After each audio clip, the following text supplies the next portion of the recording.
नमस्कार, आप सबका स्वागत है तक्षशिला एकेडमी जोधपुर के यूट्यूब चैनल पर। और आज अपन बात करेंगे राजस्थान जीके के कुछ महत्वपूर्ण प्रश्नों के बारे में। उन प्रश्नों के बारे में चर्चा करेंगे जो आपकी आने वाली सभी प्रतियोगी परीक्षाओं के लिए बहुत महत्वपूर्ण है।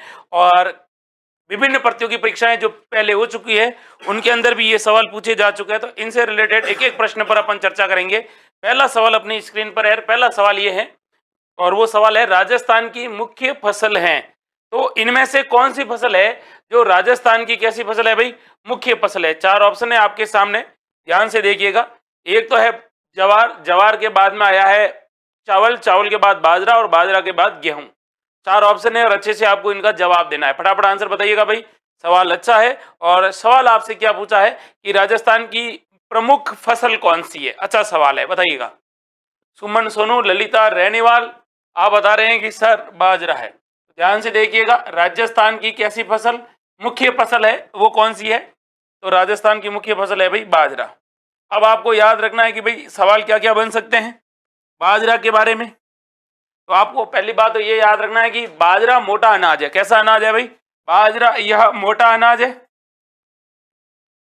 दूसरा आपको याद रखना है, सवाल ये पूछा जाता है कि बताओ भाई ये बाजरा किस मौसम की फसल है? तो ध्यान रखना है भाई, बाजरा यह खरीफ की फसल है। फिर आपको यह भी याद रखना होगा कि इसको किसका भोजन कहा जाता है?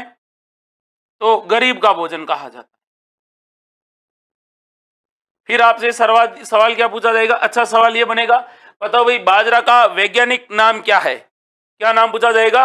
वैज्ञानिक नाम पूछा जाएगा बाजरा का। तब आपको बताना है कि सर वैज्ञानिक नाम है वो है पेनिसेटम ग्लूकम। तो इसका वैज्ञानिक नाम क्या है? वैज्ञानिक नाम पेनिसेटम ग्लूकम इसका वैज्ञानिक नाम है। फिर देखो भाइयों, सवाल ये पूछा जा सकता है बाजरा के बारे में कि बाजरा अनुसंधान केंद्र कहां पर है। और ये सवाल तो आजकल हर परीक्षा का फेवरेट सवाल बन गया है। अनुसंधान केंद्र, बाजरा अनुसंधान केंद्र कहां पर है? तो अपने बाजरा अनुसंधान केंद्र है वो है बाड़मेर में। कहां पर है? बाड़मेर में है, ये याद रखना है। फिर अगला सवाल आपसे क्या पूछा जाएगा बाजरा के बारे में कि बताओ भाई सर्वाधिक उत्पादन कहाँ होता है? तो राजस्थान में सर्वाधिक उत्पादन की बात करें बाजरा का तो आप कहोगे सर अलवर में। लेकिन सवाल अगर आपसे ये पूछे कि बताओ भाई सर्वाधिक क्षेत्रफल पर कहाँ बोया जाता है, तो सर्वाधिक क्षेत्रफल है जहां पर ये बोया जाता है तो वो अपने बाड़मेर। कहते हैं कि बाड़मेर जिले में सबसे ज्यादा बाजरा बोया जाता है। और खरीफ की फसल है, और खरीफ की फसल में आपको याद रखना है कि ये जो बाजरा है ये खरीफ की फसलों में सबसे ज्यादा बोया जाने वाला अनाज है। क्या है? बाजरा है। ये बाजरा से रिलेटेड एक एक चीज आपको क्या रखनी है भाई? ये याद रखनी है। अब आपको बाजरे के बारे में ये भी याद रखना है कि इसके अंदर एक रोग होता है। क्या होता है भाई? रोग। तो रोग का नाम अगर आपसे पूछे कि बाजरा में कौन सा रोग होता है? हरी बाली रोग होता है। हरी बाली रोग में क्या होता है कि जो इसकी जो बालियां होती है पककर बाहर आ जाती है, उसके बाद उसके ऊपर एक कीड़ा लगता है जो क्या करता है, इन बालियों को नष्ट कर देता है। तो ये भी आपको क्या रखना है? याद रखना है। उसके बाद अगर आपसे सवाल पूछे कि बाजरा उत्पादन में राजस्थान का कौन सा स्थान है, तो बाजरा उत्पादन में राजस्थान पहले नंबर पे है। उत्पादन में राजस्थान पहले नंबर पे है। राजस्थान फर्स्ट रैंक पे है, प्रथम स्थान पर है। ये भी आपको याद रखना है, ठीक है। कौन सा जिला, कौन सा राज्य? राजस्थान पूरे भारत में बाजरा उत्पादन में पहले नंबर पे है। और राजस्थान में अलवर सर्वाधिक क्षेत्रफल पर बोया जाता है, वो यहां पर बोया जाता है। तो ये सारी चीजें आपको याद रखनी है जो बाजरा से रिलेटेड आपसे सवाल अक्सर क्या कर लिए जाते हैं, पूछ लिए जाते हैं। एक बार ये भी सवाल पूछा गया था, बताओ भाई वह फसल जो सर्वाधिक सूखा सहन करती है। तो सर्वाधिक सूखा सहन करने वाली अगर फसल है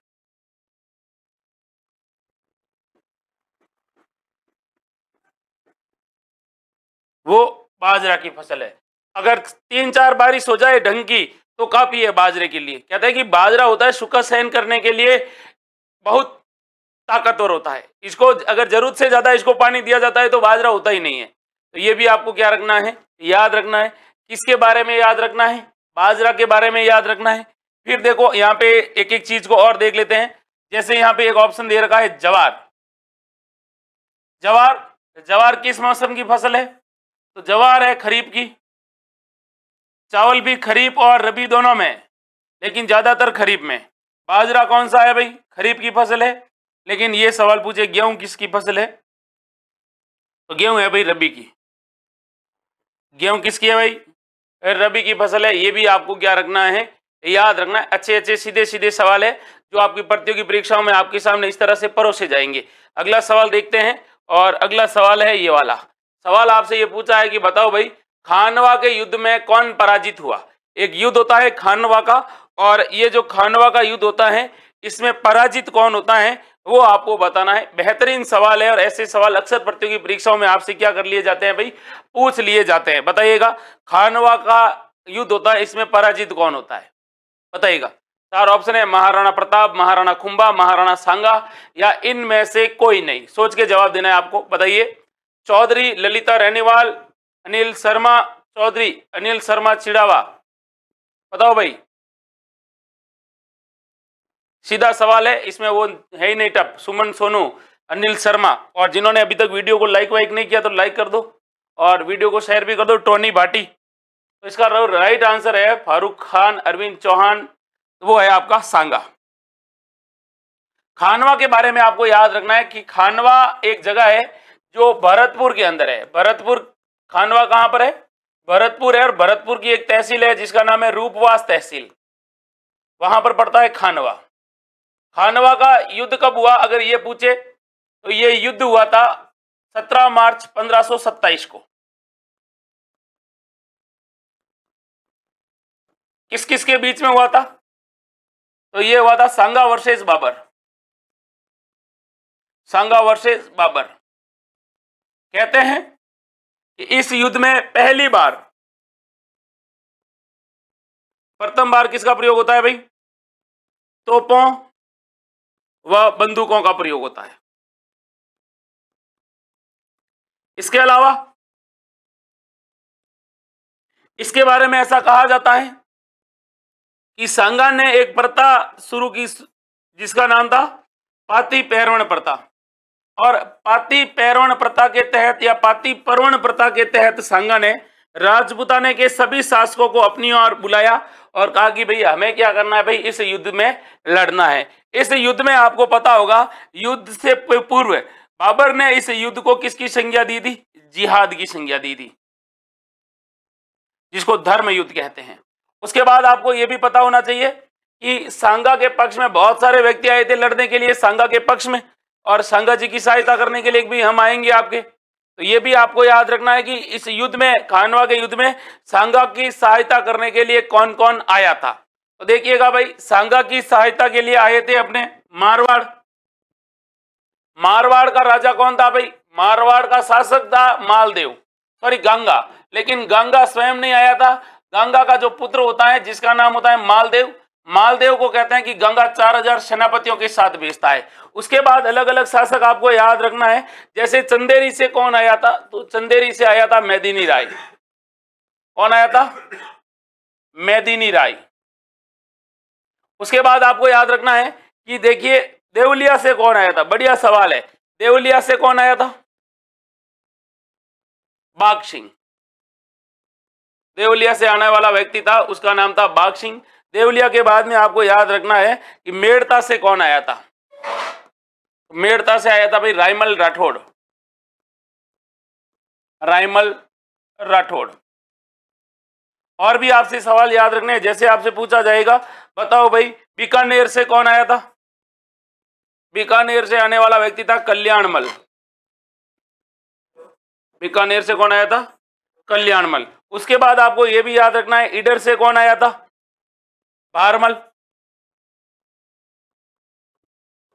ईडर से कौन आता है? भारमल। उसके साथ एक व्यक्ति होता है गोगुंदा का, जिसका नाम होता है जाला सज्जा। गोगुंदा से कौन आता है? जाला सज्जा आता है। तो ये सारे के सारे आपको याद रखने हैं, जो किसके पक्ष में आए थे भाई? सांगा के पक्ष में लड़े थे। हालांकि कहते हैं कि कर्नल जेम्स टॉड ने तो ये कहा था कि 7 राजा 9 राव और 104 सरदार सांगा के पक्ष में लड़ने के लिए आए, लेकिन सांगा की इसमें क्या हुई थी? हार हुई थी। फिर देखिएगा अगला सवाल। राजस्थान में छपनिया अकाल किस वर्ष पड़ा? 1956 शक संवत, 1956 ईस्वी, 1956 विक्रम संवत या कोई नहीं? तो सवाल आपसे क्या पूछा है, राजस्थान में एक अकाल पड़ता है छपनिया अकाल, और ये छपनिया अकाल किस तारीख को या किस तिथि को कहा जाता है? आजकल आप लोगों ने प्रीवियस पेपर देखे होंगे, तो अकाल से रिलेटेड आपसे सवाल पूछे भी जाते हैं, तो फटाफट आंसर बता दीजिए भाई। राइट आंसर कौन बताएगा? अकाल से रिलेटेड आपसे क्या पूछा है? सवाल पूछा है, फटाफट आंसर बताइएगा। सवाल पूछा है अकाल। वेरी गुड, अरविंद चौहान ने अपना आंसर दिया है। और कौन दे रहा है भाई? संगीता परियार, सुमन सोनू, शकुंतला चौधरी। बताइएगा भाई सवाल क्या पूछा है, उसको ध्यान से देखो। सवाल ये पूछा है कि भाई अकाल।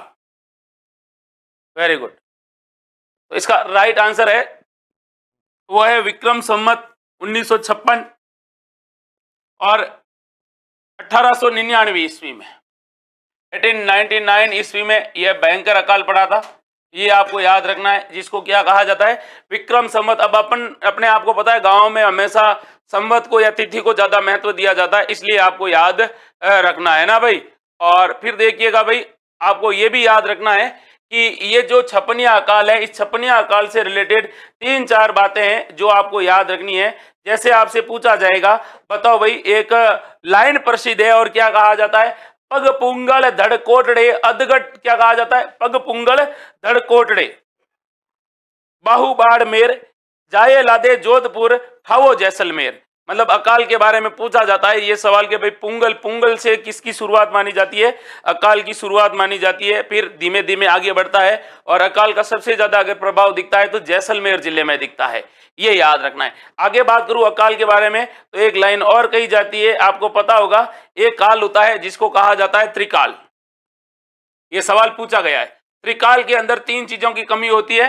एक तो चारा खत्म हो जाता है, इसके बाद पानी भी खत्म हो जाता है और अनाज भी खत्म हो जाता है। तो इसमें वन्य जीव, मानव और पेड़ पौधे, वनस्पति सभी प्रभावित होते हैं, इसलिए 3 काल यानी त्रिकाल कहा जाता है। ये भी आपको याद रखना है आपको। और फिर देखिएगा, आपको एक चीज और याद रखनी है इसके बारे में। और क्या याद रखनी है कि भाई देखो, तीजो कुरियो आठवो काल,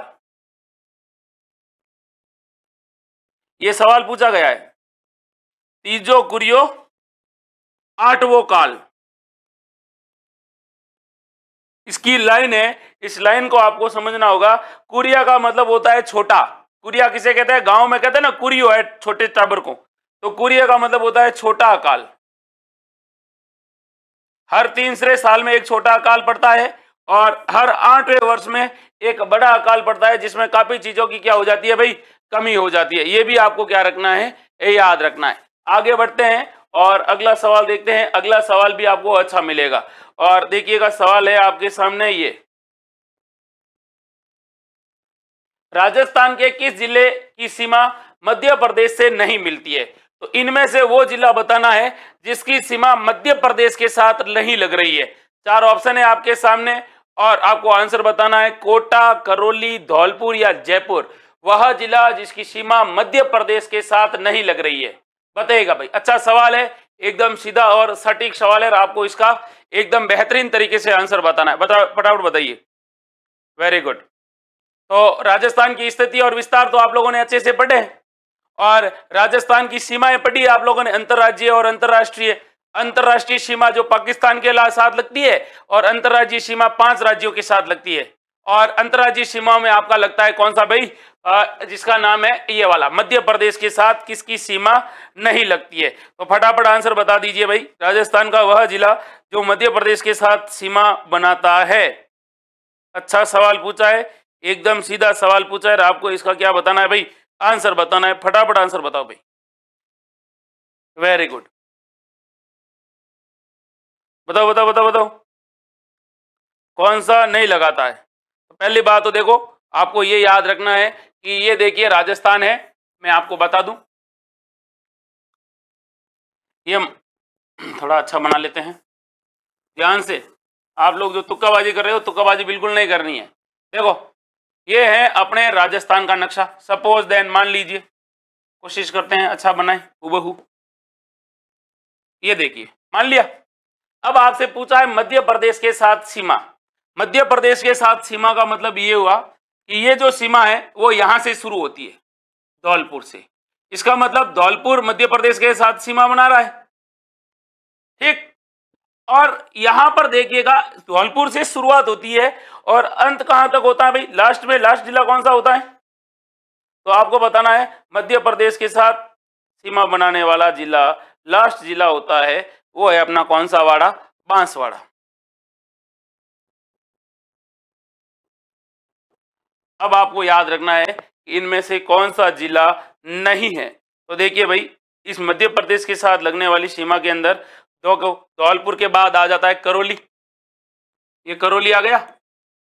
करौली के बाद में आ जाता है कौन सा, माधोपुर, सवाई माधोपुर।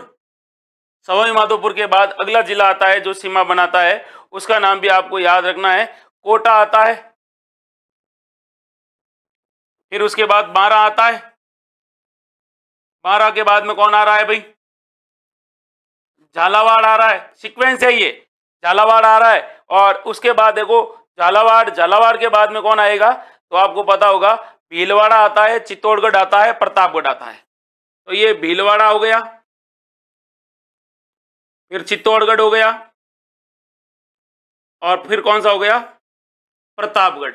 इसका मतलब यहाँ पे ऑप्शन में आपका कौन सा नहीं है, तो ये जयपुर नहीं है। तो जयपुर किसके साथ सीमा बनाता है, तो जयपुर की सीमा लगती है भाई हरियाणा के साथ। किसके साथ लगती है, हरियाणा के साथ जयपुर की सीमा लगती है, ना कि राजस्थान के साथ। ये जो पाकिस्तान के मध्य प्रदेश के साथ सीमा लग रही है, यह लगभग 1600 किलोमीटर सीमा लगती है, जो सबसे ज्यादा सीमा लगती है। सबसे बड़ी बात यह है कि राजस्थान के 10 जिले जो मध्य प्रदेश के साथ सीमा बनाते हैं, और मध्य प्रदेश के भी 10 जिले हैं जो राजस्थान के साथ क्या बनाते हैं भाई, सीमा बनाते हैं। तो ये आपको याद रखना है, सीधा सवाल है, एकदम सीधा और एकदम सटीक सवाल है कि जयपुर है वो हरियाणा के साथ बना रहा है, अपने राजस्थान के साथ ये वाले जिले हैं वो सीमा बना रहे हैं, मध्य प्रदेश वाले। 1600 किलोमीटर सबसे ज्यादा अंतर्राज्यीय सीमा है। और सबसे ज्यादा कौन लगाता है इसमें भी, झालावाड़।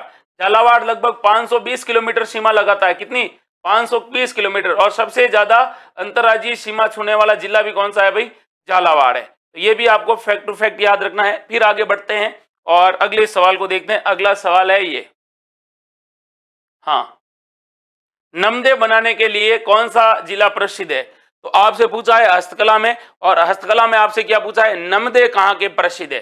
अच्छा सवाल है, फेमस सवाल है, हर एग्जाम में पूछा गया है। बता दीजिए भाई, आशु सोलंकी, सुमन सोनू, हाँ, राकेश बामणिया, आशु सोलंकी, सुमन सोनू, राकेश बामणिया, संगीता परियार। फटाफट आंसर बताओ, नमदे बनाने के लिए कौन सा स्थान फेमस है। अच्छा सवाल है, एकदम सीधा और एकदम सटीक सवाल है। अगर आप लगातार राजस्थान की हस्तकला, राजस्थान आर्ट एंड कल्चर पढ़ते हैं तो आपको पता होना चाहिए, ऐसे सवाल अक्सर आपकी प्रतियोगी परीक्षाओं में क्या कर लिए जाते हैं भाई, पूछ लिए जाते हैं। तो फटाफट आंसर बताइएगा भाई, वेरी गुड। फिर मैं आपको बताऊं, आपको याद भी रखने हैं, वेरी गुड वेरी गुड। तो यहाँ पे अगर नमदे होते, नमदे की जगह अगर गलीचे होते तो भी आपको क्या करना होता। तो देखिए यहाँ पे अच्छा सवाल है, बीकानेर भी दे रखा है, उदयपुर भी दे रखा है, जयपुर भी दे रखा है। तो यहाँ पे राइट आंसर क्या होगा, जयपुर। वैसे ये कहाँ का प्रसिद्ध है, टोंक, ठीक है। अब देखिएगा सवाल आपसे पूछा जाएगा, नमदे कहाँ के, टोंक के प्रसिद्ध है। एक जगह एक पूछी जाती है कावड़, कावड़ कहाँ की प्रसिद्ध है, बस्ती की। एक बहुत बहुत इंपॉर्टेंट है जिसका नाम आपको याद रखना है कि बेवान, बेवान कहाँ की प्रसिद्ध है, लकड़ी के देव मेहमान कहते हैं इसको। तो बेवान भी आप क्या कहोगे सर, बस्ती के प्रसिद्ध है, जो चित्तौड़गढ़ के। ये दोनों कंफ्यूज करते हैं, और दोनों कहां पर हैं, चित्तौड़गढ़ में। फिर अगला सवाल आपसे पूछा जाएगा, बताओ भाई उन्नी कंबल कहाँ की प्रसिद्ध है। कैसी कंबल, ऊन की कंबल। तो ऊन की कंबल अपने याद रखना है। एक तो जिला है Jaisalmer, by chance Jaisalmer option नहीं मिले तो आप कहोगे सर बीकानेर है। फिर देखिएगा इसी में आपको याद रखना है कि खेसले, बहुत बढ़िया सवाल है, खेसले कहाँ के प्रसिद्ध है, एक गांव है लेटा गांव, और लेटा गांव कहां पर है, जालोर जिले में। उसके बाद एक सवाल और पूछा जाएगा आपसे, पाव रजाई कहाँ की प्रसिद्ध है भाई, तो पाव रजाई है जयपुर की। कहाँ की प्रसिद्ध है पाव रजाई, तो पाव रजाई है जयपुर की। उसके बाद आपसे पूछी जाएगी दरिया, दरिया निर्माण के लिए अपने दो गांव प्रसिद्ध है। एक गांव है जिसका नाम है टांकला, जो नागौर जिले में है, और एक गांव है जिसका नाम है सालवा, सॉरी जोधपुरी के अंदर है सालावास। कौन सा गांव है? सालावास, जो कहां पर है? जोधपुर में। ये सारे सवाल है जो आपको याद रखने हैं, क्योंकि ये सवाल किसी न किसी प्रतियोगी परीक्षाओं में किसी न किसी रूप में सीधे आपके सामने रख दिए जाते हैं। अगला सवाल देखते हैं। अगला सवाल क्या कह रहा है, ध्यान से देखिएगा। सवाल है ये, सोच के आंसर बताना आपको। तो मैंगनीज बहुतायत से कहां पाया जाता है? एक खनिज है जिसका नाम है मैंगनीज, और मैंगनीज कहां पाया जाता है बताना है आपको, बता दीजिए।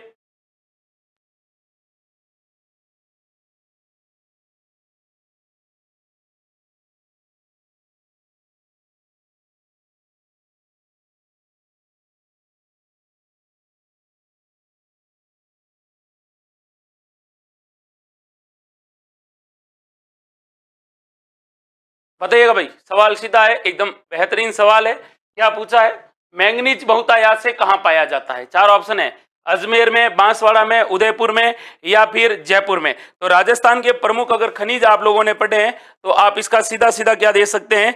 आंसर दे सकते हैं। खनिज आप लोगों ने पढ़े हैं अच्छे से, और खनिज आधारित उद्योग और खनिज वगैरह। तो पूछा क्या है आपसे? मैंगनीज पूछा है। तो मैंगनीज के बारे में याद रखना है। एक बार ये सवाल भी पूछा गया था, बांसवाड़ा जिला। यहां पे क्या करोगे आप? बांसवाड़ा जिला। मैंगनीज से रिलेटेड आपसे सवाल पूछा जाएगा, मैंगनीज के अयस्क कितने हैं? तो मैंगनीज के 3 अयस्क है जो आपको याद रखने। कौन कौन से अयस्क है? तो याद रखना है भाई, मैंगनीज के देखिए अयस्क कौन कौन से।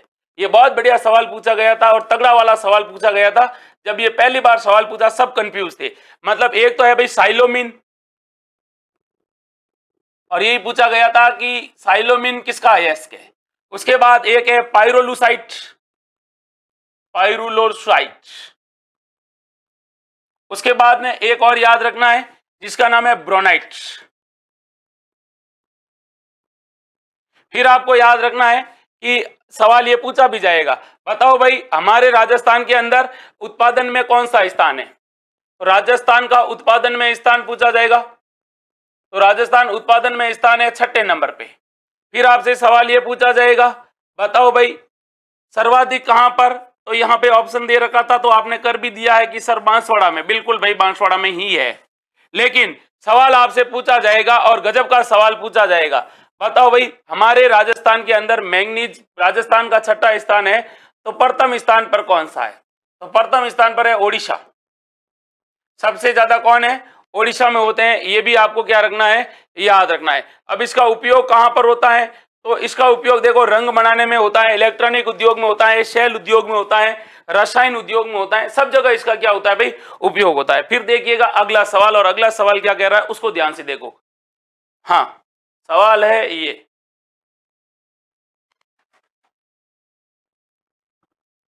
राजस्थान में किस मुख्यमंत्री का काल सबसे लंबा था? तो राजस्थान में एज ए चीफ मिनिस्टर सबसे लंबे समय तक शासनकाल किसका रहा था वो आपको बताना है। अशोक गहलोत, वसुंधरा राजे, मोहनलाल सुखाड़िया, या भैरव सिंह शेखावत। बता दीजिए। 4 ऑप्शन है, और अच्छे से आपको सोच के जवाब देना है। और जिन्होंने वीडियो को लाइक नहीं किया है फटाफट आपको वीडियो को भी लाइक कर देना है। बताइएगा भाई।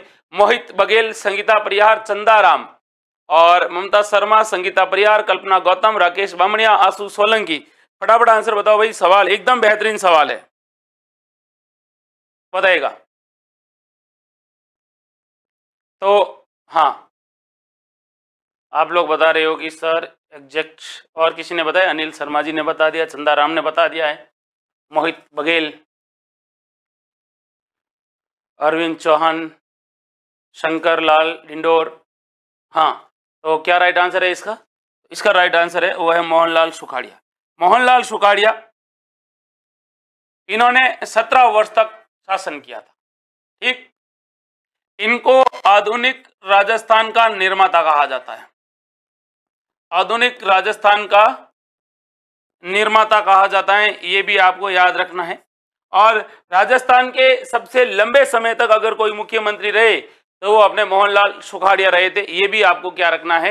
याद रखना है। आगे बढ़ते हैं, अगले सवाल को देखते हैं। उसके बाद देखिएगा, मुख्यमंत्री अशोक गहलोत है, इन्होंने कितने साल तक किया? तो इनका कितना साल चल रहा है भाई? अभी ये चल रहा है 15वां वर्ष। 15वां वर्ष अभी चल रहा है, अभी लगा है इनका, ठीक है। वसुंधरा राजे 10 वर्ष,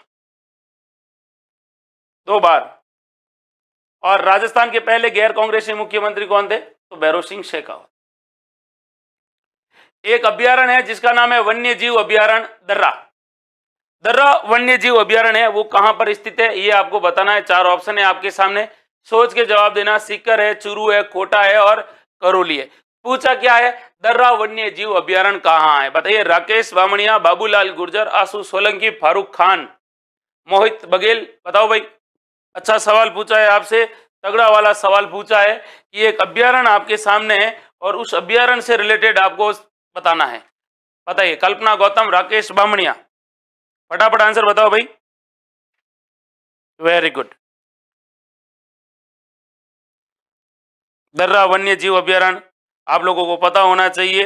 दर्रा वन्य जीव अभ्यारण्य के बारे में कई बार अच्छे अच्छे सवाल भी पूछे जाते हैं। दर्रा वन्य जीव अभ्यारण्य है, कोटा के अंदर भी है और कुछ हिस्सा इसका झालावाड़ में भी है, ये भी आपको याद रखना है। इस अभ्यारण्य की स्थापना होती है वो 1955 में होती है, ये भी आपको याद रखना है। 1955 में इसकी क्या हुई थी? स्थापना हुई थी।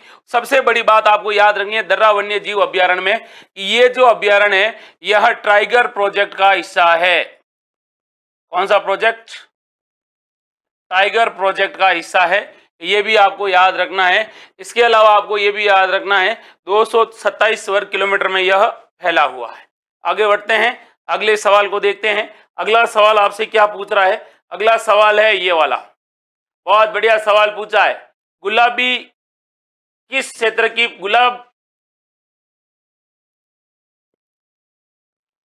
गुलाबो है ना, गुलाबी नहीं है। गुलाबो किस क्षेत्र की प्रसिद्ध है? नृत्य की, फिल्म की, नौटंकी की? गुलाबो है, गुलाबी नहीं है। आपको बताना है, बाई चांस गलती से मिस प्रिंट हो गया है तो बताओ गुलाबो का संबंध है किस क्षेत्र से है? नृत्य से है, फिल्में करती है, नौटंकी करती है या इनमें से कुछ नहीं करती है? फटाफट आंसर बताओ। कल्पना गौतम, संगीता परियार, वेरी गुड। यश स्टूडियो, सुरेश भाटी। हाँ, तो इसका राइट आंसर क्या है भाई? इसका राइट आंसर है नृत्य। गुलाबो के बारे में याद रखना है, गुलाबो सपेरा या फिर यह कालबेलिया नृत्य की प्रसिद्ध नृत्यांगना है। कालबेलिया नृत्य की प्रसिद्ध नृत्यांगना है। और इनके बारे में यह भी याद रखना है इनका जन्म किस जिले में हुआ था? तो इनका जन्म हुआ था अजमेर जिले में। फिर आपको यह भी याद रखना है कि इनके बारे में यह सवाल पूछा जाता है इनको कौन सा पुरस्कार दिया जा चुका है? पद्मश्री पुरस्कार दिया जा चुका है। और कालबेलिया नृत्य की प्रसिद्ध नृत्यांगना है और Kalbelia school of dance academy की ये क्या है भाई?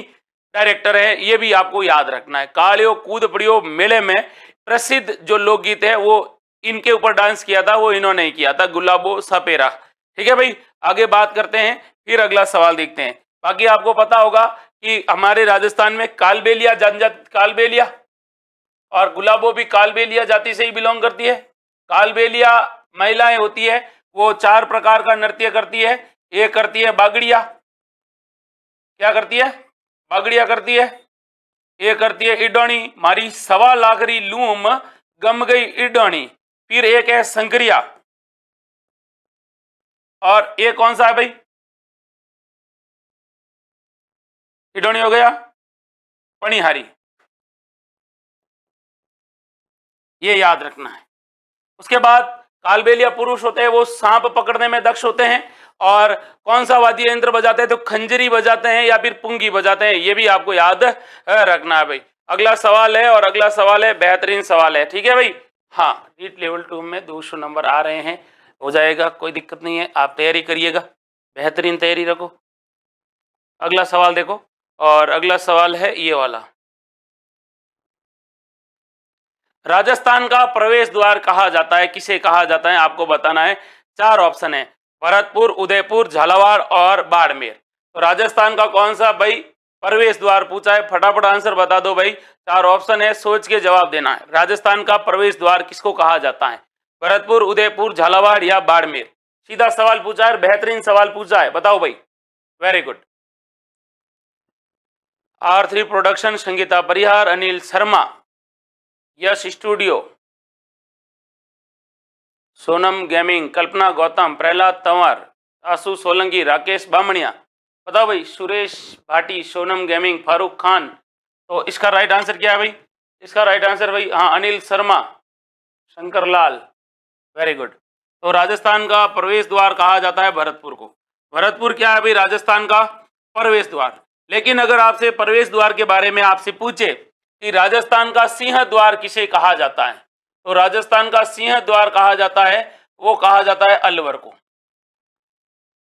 फिर अगला सवाल आपसे पूछा जाएगा, मालवा का प्रवेश द्वार।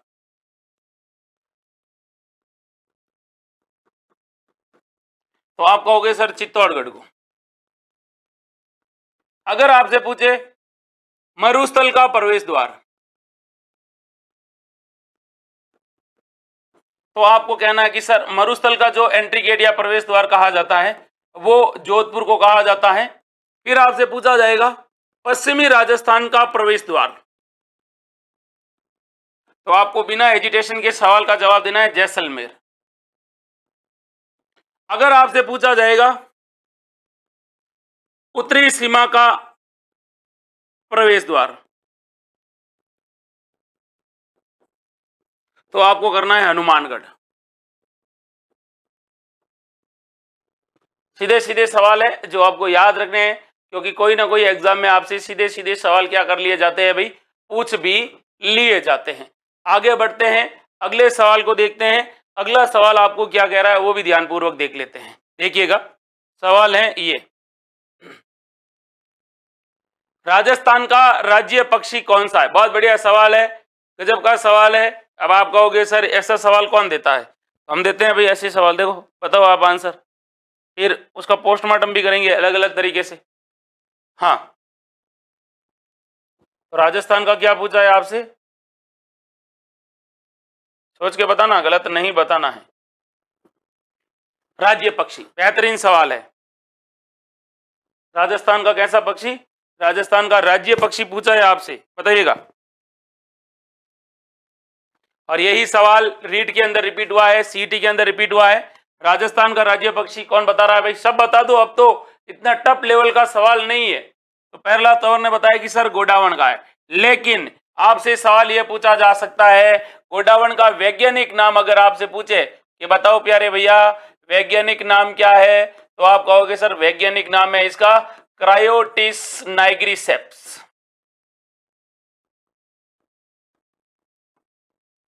ठीक, फिर उसके बाद आपसे पूछा जाएगा इसको क्या कहते हैं? इसको हुकना कहते हैं, इसको खड़मोर कहा जाता है। एक बार तो यह भी सवाल पूछा गया था कि उड़ने वाले पक्षियों में सबसे भारी पक्षी कौन सा है, तो ये है शुतुरमुर्ग। भारी पक्षी है लेकिन मेरे भाई उड़ता नहीं है, लेकिन उड़ने वाले में सबसे भारी है, वो आपको याद रखना है भाई। ठीक है भाई, हाँ, हरिजाट। देखो, तो आपको याद रखना है, सवाल ये पूछे उड़ने वाले पक्षियों में, उड़ने वाले पक्षियों में सबसे भारी। फिर अगला सवाल आपसे पूछा जाएगा, तगड़ा सवाल पूछा जाएगा। और क्या पूछा जाएगा? बताओ भाई, ये जो है इसे राज्य पक्षी का दर्जा कब दिया गया? तो इसे राज्य पक्षी का दर्जा दिया गया था, वो दिया गया था 1981 में। और 1980 के अंदर इसके ऊपर कैसा टिकट जारी हुआ था भाई? डाक टिकट। डाक टिकट जारी हुआ था ₹2.30 का। फिर आपको यह भी याद रखना है कि सर्वाधिक कहां पर देखने को मिलेगा? जैसलमेर में। सवाल आपसे यह पूछा जाएगा, बताओ भाई गोडावण कृत्रिम प्रजनन केंद्र, तो इसका कृत्रिम प्रजनन केंद्र है वो माचिया जोधपुर के अंदर है। फिर अगला सवाल आपसे पूछा जाएगा, और यही सवाल आपसे पूछा गया था। और क्या पूछा गया था कि गोडावण प्रजनन केंद्र के अलावा सवाल यह पूछा गया था गोडावण हैचिंग सेंटर। हैचिंग सेंटर यानी इसका संरक्षण किया जा रहा है, इसके अंडों का संरक्षण किया जा रहा है, और ये हैचिंग सेंटर कहां पर बनाया गया था?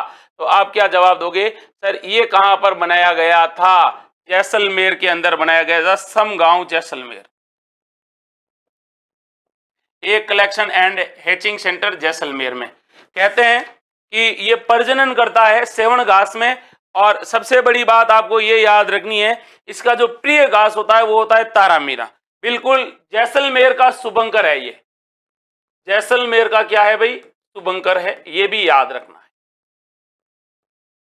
तो ये सारी बातें किस में हुई है, गोडावण के बारे में, जो सीधे सीधे आपकी प्रतियोगी परीक्षा में ऐसे परोस दी जाएगी और आपको हंसते हंसते उनको क्या करना है, निकल जाना है। अरे मूंगफली नहीं है, तारामीरा है, और लिलॉन यानी सेवण घास है, जिसको लस्सी यूरुस सीडी कुछ कहते हो आप लोग वैज्ञानिक भाषा में। अगला सवाल देखो, और अगला सवाल है ये, बहुत बढ़िया सवाल पूछा है। तिमनगढ़ का किला स्थित है कहां पर, धौलपुर, जयपुर, सीकर या करौली। राजस्थान के प्रमुख दुर्ग पड़े हैं, तो प्रमुख दुर्गों में आपका एक किला आता है तिमनगढ़ का किला। अब आपको बताना है तिमनगढ़ का किला कहां पर है, और यह मूर्ति तस्करों के लिए प्रसिद्ध था। आपको पता होगा एक व्यक्ति था जिसका नाम था वामन नारायण घिया, जिसने यहाँ से मूर्ति चुराई थी नटराज की। बाद में जो यहाँ के एसपी थे दिनेश एमएन, ये मतलब काफी टाइम पहले की बात है, उन्होंने इस मूर्ति को वापस जब्त किया था।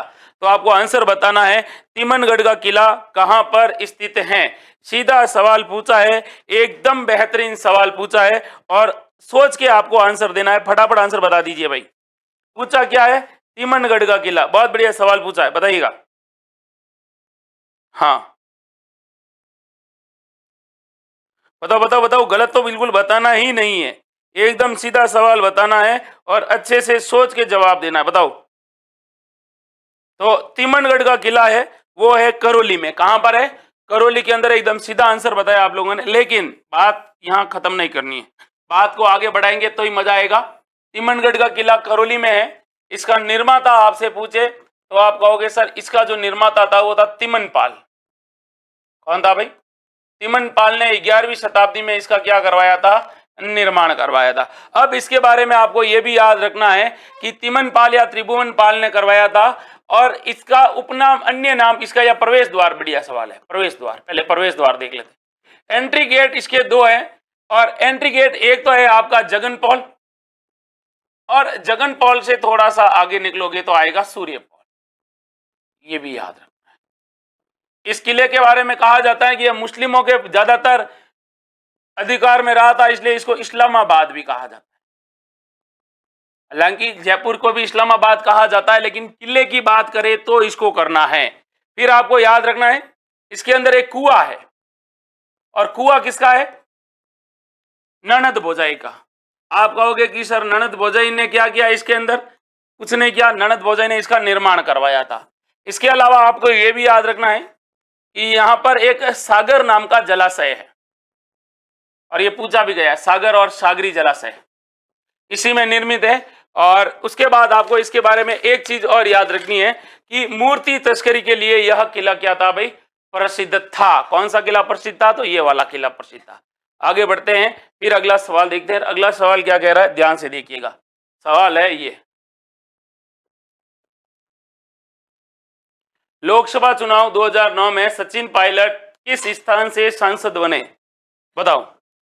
लोकसभा चुनाव 2009 में हुए थे। सचिन पायलट जो पहले राजस्थान के कांग्रेस अध्यक्ष रह चुके हैं, केंद्र सरकार में सूचना एवं प्रसारण मंत्री रह चुके हैं पहले, और राजस्थान के पहले उप मुख्यमंत्री रह चुके हैं, और आजकल ये केवल विधायक बनकर रह गए हैं। तो आपको बताना है इसका राइट आंसर क्या है, सोच के जवाब दो, फटाफट आंसर बताओ, बताइएगा। Mohit Baghel, web series, Mahipal Tanwar, Baburam, Dhanpal Raj, Tony Bhati, Arvind from Jaisalmer, Anil Sharma Chirawa, Prahlad Tanwar, Umar दराज फिरोजा। बताओ भाई कहां से, बिल्कुल दौसा से। वेरी गुड, दौसा से जीते थे ये 2009 का। अगला सवाल देखो, एक आंदोलन है जिसका नाम है बिजोलिया किसान आंदोलन, और बिजोलिया किसान आंदोलन किसने शुरू किया था, ये आपको बताना है। 4 ऑप्शन है आपके सामने। अगर आपने राजस्थान के प्रमुख किसान आंदोलन पढ़े हैं तो आप इसके एक एक आंसर को अच्छे से बता सकते हैं। फटाफट आंसर बताइएगा भाई। अच्छा सवाल है, एकदम सीधा सवाल है, बताइएगा। एकदम सीधा सवाल कि बिजोलिया एक किसान आंदोलन हुआ था, और इस बिजोलिया किसान आंदोलन की शुरुआत है वो किसके द्वारा की गई।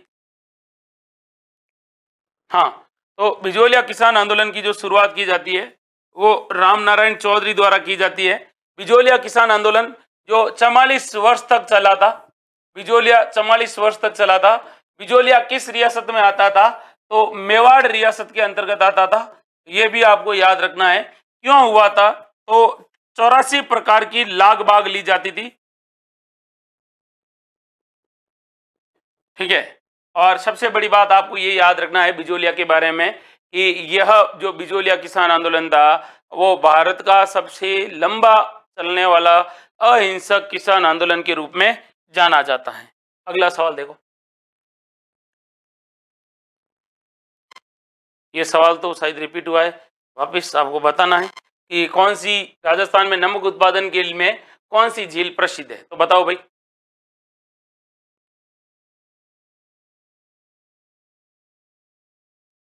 अरे अरे अरे, क्या सवाल क्या था? वापिस देख लेते हैं भाई। बिजोलिया किसान आंदोलन का किसने शुरू किया था? तो बिजोलिया किसान आंदोलन को शुरू किसने किया था, ये सवाल आपसे पूछा है। तो अच्छे से सोच के आप बताओ। विजय सिंह पथिक बता रहे हो, राम नारायण चौधरी बता रहे हो, बताओ भाई। सोच के जवाब दो। क्या पूछा है कि मोतीलाल तेजावत, विजय सिंह पथिक, राम नारायण चौधरी, या इनमें से कोई नहीं? तो इसकी जो शुरुआत हुई थी वो विजय सिंह पथिक के समय हुई थी। मैंने शायद राम नारायण चौधरी बताया ना। आगे बात करते हैं। राम नारायण चौधरी बताया था। Okay, sorry Shaktimaan. अगला सवाल देखो। राजस्थान में नमक उत्पादन में कौन सी झील प्रसिद्ध है?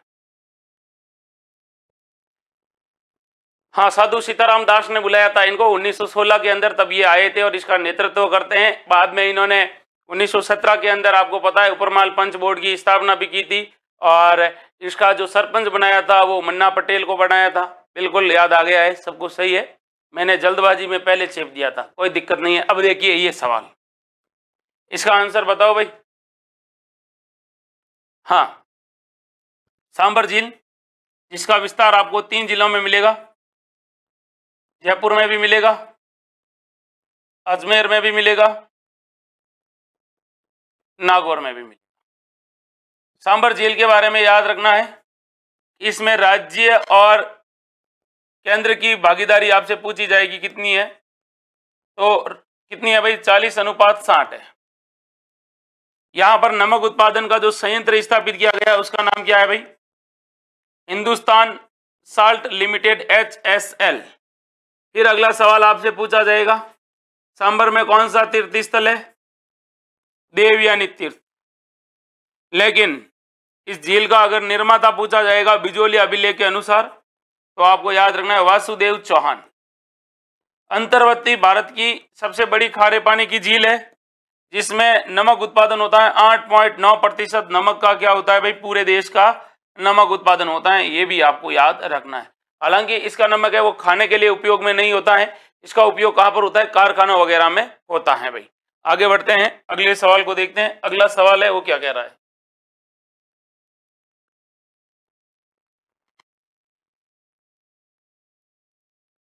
कुछ सवाल है जो रिपीट हुए रहा रहे हैं, एक साथ ही फाइल में ले लिए थे।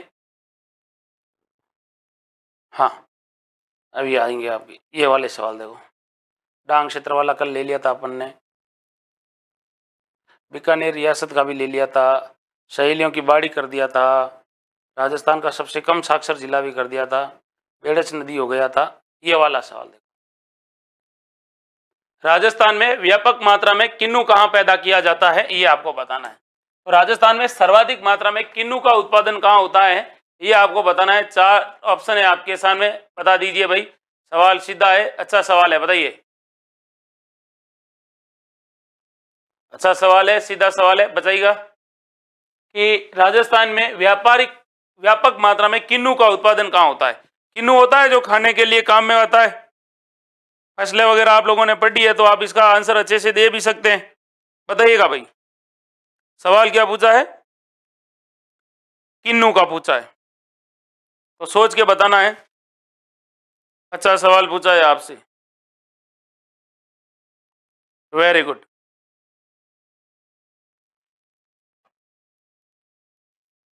बताइएगा।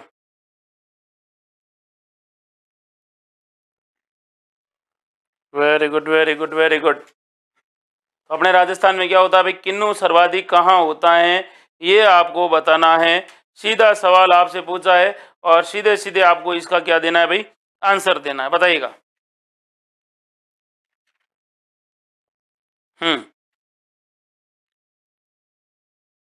अरे किन्नू माल्टा श्री गंगानगर में होता है। किन्नू कहाँ पर होता है, श्री गंगानगर में होता है। ठीक है। झालावाड़ के अंदर संतरा होता है। झालावाड़ में क्या होता है, संतरा। और किन्नू, किन्नू को माल्टा भी कहते हैं। ये कहां पर होता है, श्री गंगानगर में होता है। सीधा सवाल था। ठीक है भाई, आगे बढ़ते हैं। अगले सवाल को बताओ, सोच के बताना। राजस्थान विधानसभा में कितने सदस्य निर्वाचित होते हैं, 120, 200, 250 या 110? ये तो एकदम इजी सवाल है, बताइएगा। राजस्थान विधानसभा होती है, इसमें कितने एमएलए चुने जाते हैं, ये आपको बताना है। 4 ऑप्शन है आपके सामने। कुछ में होता है बिल्कुल। कौन बताएगा भाई सबसे पहले? सुमन सोनू, बिल्कुल। तो 200 विधानसभा सीट है राजस्थान में। 200 क्या है, विधानसभा की सदस्य। और अगर आपसे सवाल पूछे कि राजस्थान में लोकसभा सीटें कितनी है, तो लोकसभा की जो सीटें हैं वो है 25। और राज्यसभा की सीटें कितनी है, तो राज्यसभा की सीटें कितनी है भाई, 25, सॉरी 10। अगर आपसे सवाल ये पूछे कि संसद में राजस्थान के कुल कितने सदस्य हैं, संसद सदस्य, तो यहां पे 35 करोगे। क्यों करोगे, तो 25 प्लस 10, संसद मतलब राज्यसभा और लोकसभा दोनों को मिलाकर 35। ठीक है। और उसके बाद आपको यह भी याद रखना है कि राजस्थान में कितने प्रतिशत कितने लोग मंत्री बन सकते हैं, तो देखो 15% मंत्री बन सकते हैं कुल विधानसभा सीटों की। तो 15 के हिसाब से राजस्थान में 30 लोग हैं, वो क्या बन सकते हैं भाई, मंत्री बन सकते हैं। 30 से ज्यादा राजस्थान में मंत्री नहीं बन सकते हैं, ये भी याद रखना है। आगे बढ़ते हैं, फिर अगला सवाल देखते हैं। अगला सवाल क्या कह रहा है वो देखो। हाँ, प्रसिद्ध शीतला माता का मंदिर कहां पर है? एक मंदिर है जो किसका माता का मंदिर है, शीतला माता का मंदिर, और पूरा प्रसिद्ध मंदिर है। 4 ऑप्शन है, नोखा, मेड़ता, तिलवाड़ा या फिर चाकसू। सोच के आपको बताना है। अच्छा सवाल पूछा है, सीधा सवाल पूछा है कि प्रसिद्ध शीतला माता का मंदिर कहां पर है। देव बाबू, OMG, संगीता परियार, राकेश बामणिया, सुमन सोनू, महेंद्र परमार, संतोष टाक, संगीता परियार, उमर दराज, फिरोजा। बताएगा भाई। एकदम सीधा सवाल पूछा है, ऐसा कुछ है ही नहीं आपके। Very good. तो यहां पे आप लोग बता रहे हो अनिल शर्मा, गोविंद नुक्कड़, संगीता परियार, कैलाश डूडी। तो राइट आंसर क्या है भाई इसका, ध्यान से देखना भाई, चाकसू के अंदर है। चाकसू जयपुर के अंदर है। अब आपको शीतला माता के बारे में याद रखना है। ये चाकसू के अंदर मंदिर का निर्माता कौन थे, तो मंदिर का निर्माता थे माधो सिंह। अब शीतला माता के बारे में आपको याद रखना है, माधो सिंह सेकेंड। शीतला माता के बारे में आपको क्या याद रखना है, देखो शीतला माता को महामाई कहा जाता है। इसके अलावा इनको ओरी रक्षक, चेचक रक्षक, शेडल माता, ये भी कहा जाता है। अब आपको ये भी याद रखना है कि इनके मंदिर में जो प्रसाद होता है वो एक दिन पूर्व चढ़ता है। प्रसाद एक दिन पूर्व बनता है, जिसको हम लोग क्या कहते हैं भाई, ठंडा कहते हैं या फिर बास्योड़ा कहते हैं। शीतला माता की पूजा कब होगी, तो अभी देख लो, होली के 7 दिन बाद में तो शीतला माता की पूजा होती है चैत्र कृष्ण अष्टमी। और चैत्र कृष्ण अष्टमी को हम लोग क्या कहते हैं भाई, शीतला अष्टमी। और शीतला अष्टमी के दिन हम लोग पूजा करते हैं। ये भी आपको याद रखना है। शीतला माता के बारे में ऐसा कहा जाता है कि इनका जो पुजारी होता है वो कुम्हार होता है और इनकी जो सवारी होती है वो क्या होती है भाई, गधा होता है। शीतला माता का एक मंदिर और है, एक मंदिर कहां पर है, जोधपुर में। इस मंदिर का निर्माण किसने करवाया था, जोधपुर में एक जगह पड़ती है कागा की पहाड़ियों में। इसका निर्माता थे जोधपुर के शासक विजय सिंह और यहाँ पर लगने वाले मेले को बैलगाड़ी मेला कहा जाता है। बहुत फेमस सवाल है, राजस्थान के किस मेले को बैलगाड़ी मेला कहा जाता है, तो जोधपुर में लगने वाले शीतला माता मेला को क्या कहा जाता है भाई, बैलगाड़ी का मेला कहा जाता है। ये याद रखना है आपको। फिर देखिएगा अगला सवाल क्या पूछ रहा है, और अगला सवाल आपके सामने ध्यान से देखिएगा, ये वाला सवाल है। तारागढ़ दुर्ग किस जिले में स्थित है, एक दुर्ग है जिसका नाम है कौन सा गढ़, तारागढ़। और तारागढ़ है वो कौन से जिले में स्थित है, हालांकि राजस्थान में तारागढ़ नाम से दो किले हैं। एक तारागढ़ कहां पर है भाई, तो एक तारागढ़ है बूंदी में। अब बूंदी आपके ऑप्शन में नहीं है तो राइट आंसर क्या होगा इसका, फटाफट आंसर बताओ। अजमेर, बाड़मेर, करौली या फिर बीकानेर, सोच के बताना है भाई। हाँ, सरिता शर्मा, सुमन सोनू, प्रहलाद तंवर, संगीता परियार, विजय दांदू, उमर दराज, फिरोजा, अनिल शर्मा, फटाफट आंसर बताओ। सोनू, सोनिया लवा, अरविंद बिश्नोई, कैलाश डूडी, ममता शर्मा, फटाफट आंसर बताओ। सवाल एकदम सीधा पूछा है, एकदम सटाक आंसर देना है आपको कि अपने राजस्थान के अंदर एक किला है जिस किले को क्या कहा जाता है भाई, बताओ, सोच के बताओ। इतना अच्छा सवाल पूछा है, आप इस किले के बारे में अच्छे से जानते भी हैं। फिर मैं आपको बताऊंगा, आप कहोगे सर मजाक हो गई हमारे साथ, इसलिए पहले आपको ऑप्शन दे दिया कि आप बता दो भाई कहां पर है। वेरी गुड, बताइएगा। तारागढ़ का किला अजमेर में है, बिल्कुल अजमेर में है, लेकिन सवाल क्या पूछा जाएगा तारागढ़ के बारे में, ये याद रखना है कि ये जो तारागढ़ का किला है, ये जो तारागढ़ का किला है इसका निर्माता कौन था। सबसे अच्छा सवाल ये पूछा जाएगा, बताओ भाई इसका निर्माता कौन था, तो इसका निर्माता था अजय राज चौहान, अजय राज। फिर आपसे पूछा जाएगा पुनः निर्माण किसने करवाया, तो पुनः निर्माण करवाया था पृथ्वीराज सिसोदिया ने। और पृथ्वीराज सिसोदिया, जिसको उड़ना राजकुमार कहा जाता है, उसने अपनी पत्नी तारा के नाम पर इसका नाम रखा था तारागढ़। याद रखना इस किले के बारे में, यह भारत का प्रथम गिरिदुर्ग माना जाता है, भारत का प्रथम गिरिदुर्ग। और इसके बारे में क्या याद रखोगे, तो आपको यह भी याद रखना है इस किले के बारे में कि सर्वाधिक स्थानीय आक्रमण अगर किसी किले पर हुए हैं, सर्वाधिक स्थानीय आक्रमण अगर किसी किले पर हुए हैं तो यहीं पर हुए हैं। इसके बारे में आपको यह भी याद रखना है, जैसे आपसे पूछा जाएगा यहां पर एक दरगाह बनी हुई है मीरान साहब की दरगाह, अच्छा सवाल पूछा जाता है। इसके अंदर एक गुफा है, उस गुफा का नाम है शीशा खान की गुफा, शीशा खान गुफा। इसके अंदर आपको यह भी याद रखना है कि उत्तरी भारत की एकमात्र घोड़े की मजार है जहां पर चने की दाल चढ़ाने पर मन की मुरीद क्या होती है भाई, पूरी होती हैं। इसके अलावा आपको याद रखना है कि इसके अंदर अपने शाहजहां का एक बेटा था जिसका नाम था दारा शिकोह, और दारा शिकोह का क्या हुआ था, जन्म हुआ था। उसके बाद इसमें आपको एक चीज और याद रखनी है कि यहाँ पर एक कचहरी भवन है और रूटी रानी उमा दे का इसमें महल बना हुआ है, ये भी याद रखना है। राजस्थान का हृदय कहा जाता है, गढ़बीटली कहा जाता है, राजपूताने की कुंजी कहा जाता है, ठीक है भाई। और राजस्थान का मध्यवर्ती किला अगर पूछे तो वो कौन सा है, तारागढ़। मध्यवर्ती जिला कौन सा है, नागौर है, लेकिन मध्यवर्ती किला अगर कोई माना गया तो वो अजमेर वाला माना गया है, ये भी याद रखना है। आगे बढ़ते हैं, फिर अगले सवाल को देखते हैं। अगला सवाल क्या कह रहा है, ध्यान से देखो भाई। सवाल है ये, केवलादेव राष्ट्रीय पक्षी अभ्यारण्य किस जिले में स्थित है, चार ऑप्शन है, करौली, उदयपुर, भरतपुर, धौलपुर या कोटा, बताओ भाई। सवाल ये पूछा है कि केवलादेव घना राष्ट्रीय पक्षी अभ्यारण्य किस जिले में स्थित है, सोच के आंसर बताना है, कोई जल्दबाजी नहीं है, बताओ भाई। देव बाबू, सुमन सोनू, राकेश बामणिया,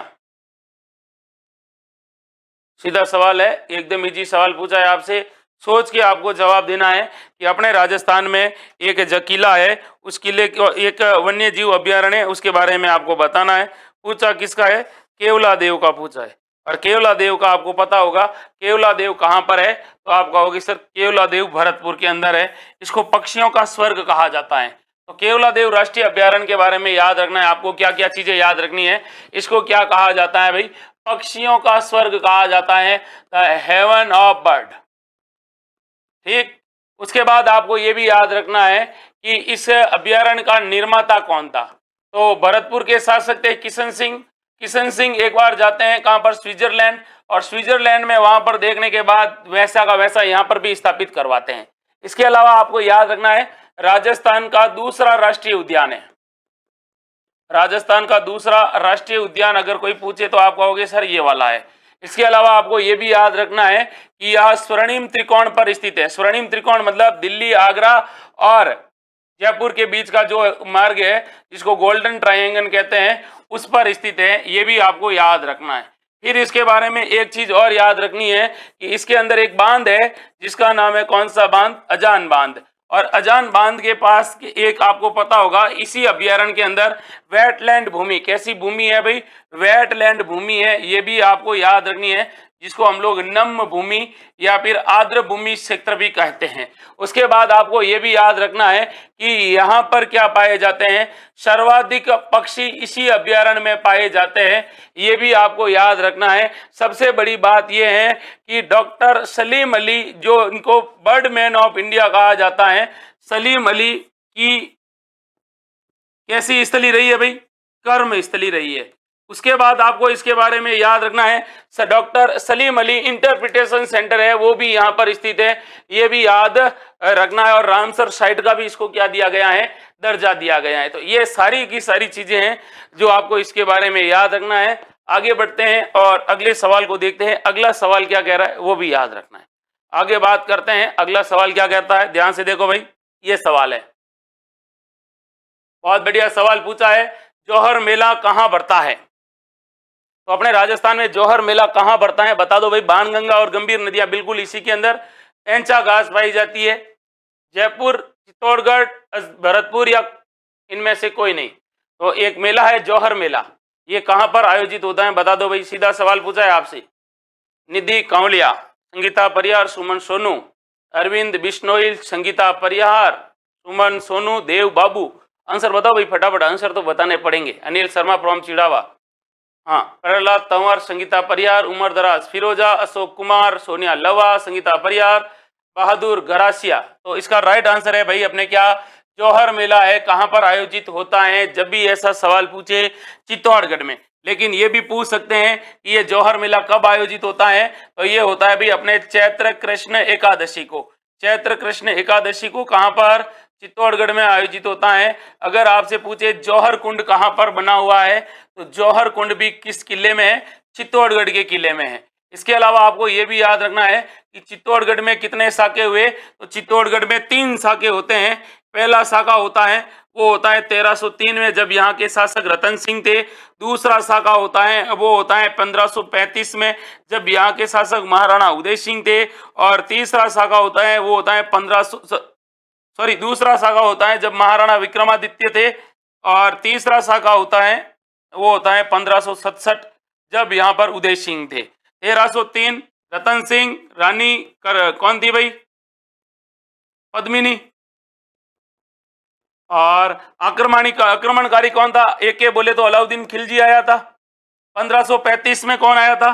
1535 में यहाँ पर शासक कौन थे? विक्रमादित्य। हालांकि विक्रमादित्य छोटे होते हैं, इनको ननियाल भेज दिया जाता है, इसलिए केसरिया का नेतृत्व रावत बाग सिंह के द्वारा किया जाता है। और यहाँ पर किसके नेतृत्व में होता है भाई? तो आपको पता होगा रानी कर्मावती, जो सांगा की पत्नी थी। और 1567 तो यहाँ पर कौन था भाई? जयमल राठौड़ और फतेह सिसोदिया, इनके नेतृत्व में होता है। और फतेह सिसोदिया की रानी क्या करती है भाई? जौहर करती है। तो ये तीनों आपको याद रखने की, सर्वाधिक 3 जौहर हुए हैं वो चित्तौड़गढ़ के अंदर हुए हैं। सीधे सवाल है, अच्छे सवाल है, अक्सर पूछे जाते हैं। आगे देखिए और अगला सवाल क्या कह रहा है उसको ध्यानपूर्वक देखिएगा। सवाल है ये वाला, झुंझुनू जिला किस धातु के लिए प्रसिद्ध है? तो सोना, तांबा, कोयला या लोहा। और झुंझुनू जिला है वो किस धातु के लिए प्रसिद्ध है, ये आपको बताना है। 4 ऑप्शन है। एस आर सिंगारिया, निधि कांवलिया, देव बाबू। बताओ भाई। अक्षय बैरवा, सुमन सोनू, संगीता परिहार, संतोष टाक। अरे भाद्रपद अमावस्या नहीं है। भाद्रपद अमावस्या को क्या लगता है? देखो गलती कहां कर रहे हो, यही तो गलती है। इस दिन लगता है कौन सा मेला? रानी सती का मेला, इसलिए इसको सती अमावस कहते हैं। ठीक है। और ये मेला कहां लगता है? उदयपुर वाटी झुंझुनू में लगता है। सवाल को पकड़ो अच्छे से, सवाल पूछ क्या रहा है। और सती में और जौहर में दोनों में फर्क होता है। सती क्या होता है, तो पति की मृत्यु के बाद पत्नी उसकी चिता पर बैठकर क्या करती है, हंसते हंसते स्वयं के प्राणों का त्याग कर लेती है। और जौहर किसे कहते हैं? जिसमें राजपूत शासक होते हैं, अपने राज्य की रक्षा करते हुए वीर गति को प्राप्त हो जाते हैं, केसरिया साफा धारण करते हैं। बाद में महिलाएं अपने सतीत्व की रक्षा के लिए जौहर करती हैं। दोनों में फर्क है भाई। देखो अगला सवाल है, अब बताओ तांबा जिला या राजस्थान के अंदर सवाल पूछा है, इनमें से कौन सा जिला है? मैंने हालांकि आंसर बोला है, अगर किसी ने पकड़ा है तो बता दोगे। खनिज के बारे में पूछा है, और खनिज वाला भी अच्छा सवाल पूछा है। सोच के जवाब देना है आपको, सोच के जवाब देना है, मतलब अच्छे से जवाब देना है। बताइएगा। ये एक जिला है जिसका नाम क्या है भाई? झुंझुनू। और झुंझुनू जिला है वो किसके लिए प्रसिद्ध है? अच्छा सवाल पूछा है, बहुत बढ़िया सवाल पूछा है। इसमें भी आप लोग कहोगे कि सर ये ऐसे कैसे है, तो फिर मामला गड़बड़ है। एक बार ये सवाल भी पूछा गया था एसएससी में, वह धातु जो कायांतरित, अवसादी और आग्नेयी तीनों चट्टानों में पाया जाता है, कौन सी पाई जाती है? तांबा। तांबा को हम लोग कहते हैं Cu, अर्थात इसको हम लोग कहते हैं कॉपर। और कॉपर जिला किसको कहते हैं? तो कॉपर जिला कहते हैं झुंझुनू को। अब तांबा के बारे में आपको ये भी याद रखना है कि तांबा के बारे में क्या क्या सवाल बन सकते हैं, तो ये याद रखना है। कहते हैं कि ये जो तांबा होता है, तांबा के अयस्क अगर आपसे पूछ ले कि इनके अयस्क कौन कौन से हैं, तब आपको जवाब देना। एक तो सल्फाइड होता है, सल्फाइड होता है, एक होता है ऑक्साइड, और क्या होता है? सल्फाइड, ऑक्साइड, और उसके बाद एक होता है कार्बोनेट। तो ये आपको याद रखने हैं। उसके बाद इसके बारे में क्या याद रखना है कि इसका उपयोग क्या होता है। इससे एक तो सुपर फास्फेट खाद बनाते हैं हम लोग, खाद। ठीक है। इसके अलावा हम लोग इसका क्या उपयोग कहां पर करते हैं भाई? तो आपको यह भी याद रखना है कि इसका उपयोग किया जाता है सल्फ्यूरिक एसिड निर्माण में। हालांकि इलेक्ट्रीशियन में सबसे ज्यादा निर्माण होता है, सर्वाधिक किस जिले में होता है? तो सर्वाधिक होता है झुंझुनू जिले में। झुंझुनू जिले को तांबा जिला भी कहा जाता है। और तांबे की पेटी कहां पर है? तो तांबे की पेटी है भाई चिली के अंदर। तांबे की पेटी किसको कहा जाता है?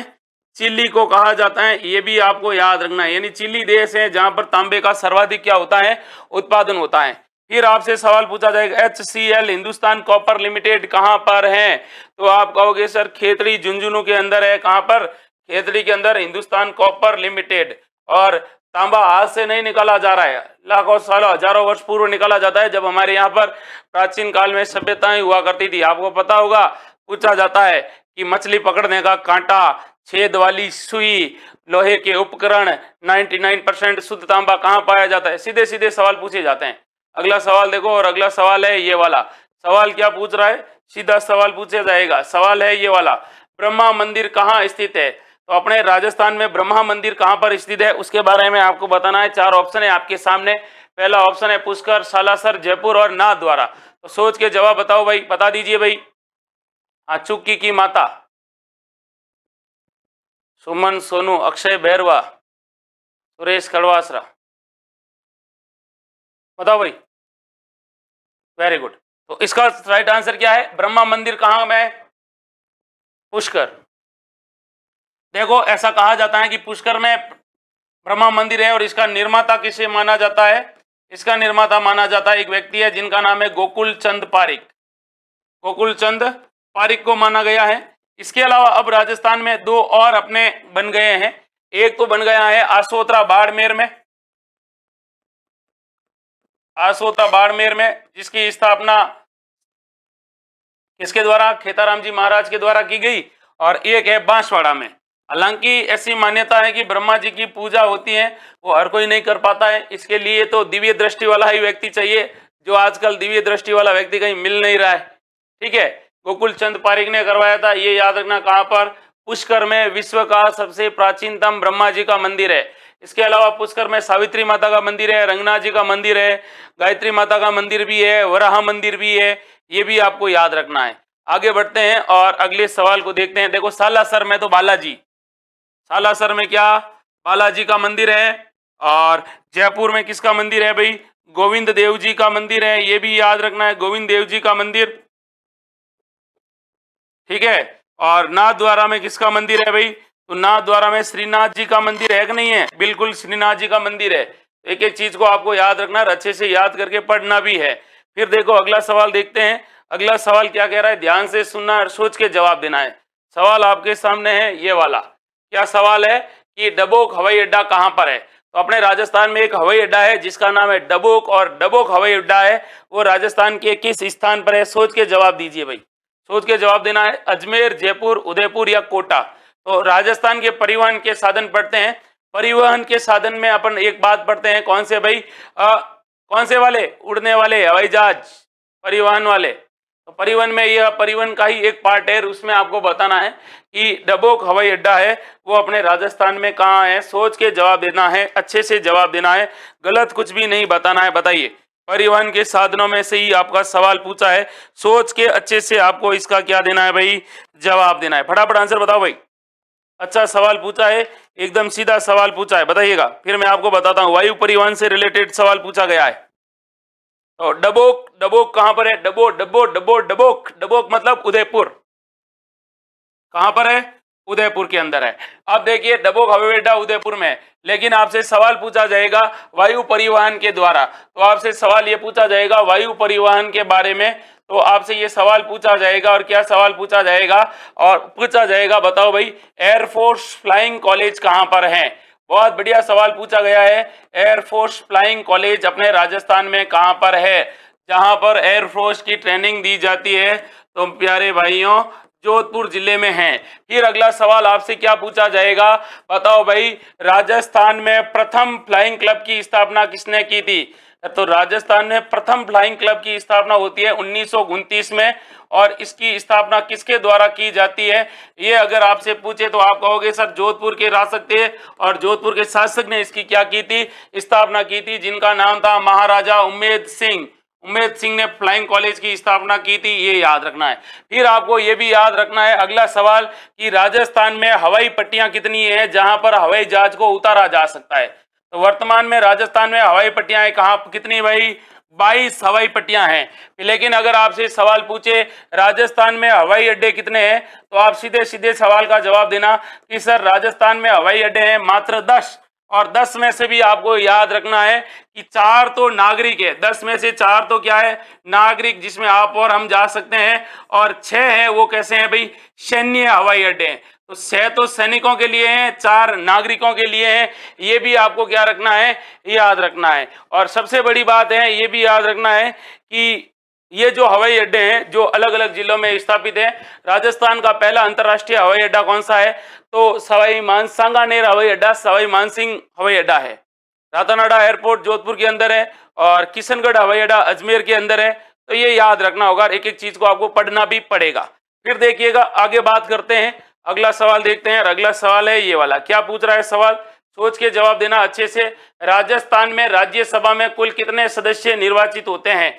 तो राजस्थान में राज्यसभा में कुल कितने व्यक्ति निर्वाचित होकर जाते हैं, ये आपको बताना है। 4 ऑप्शन है, 20, 25, 10, 15। सोच के जवाब दे दीजिए भाई। अच्छा सवाल है, बेहतरीन सवाल है, बताइएगा। संगीता परिहार, प्रहलाद तंवर, निधि कांवलिया, संगीता सोनी।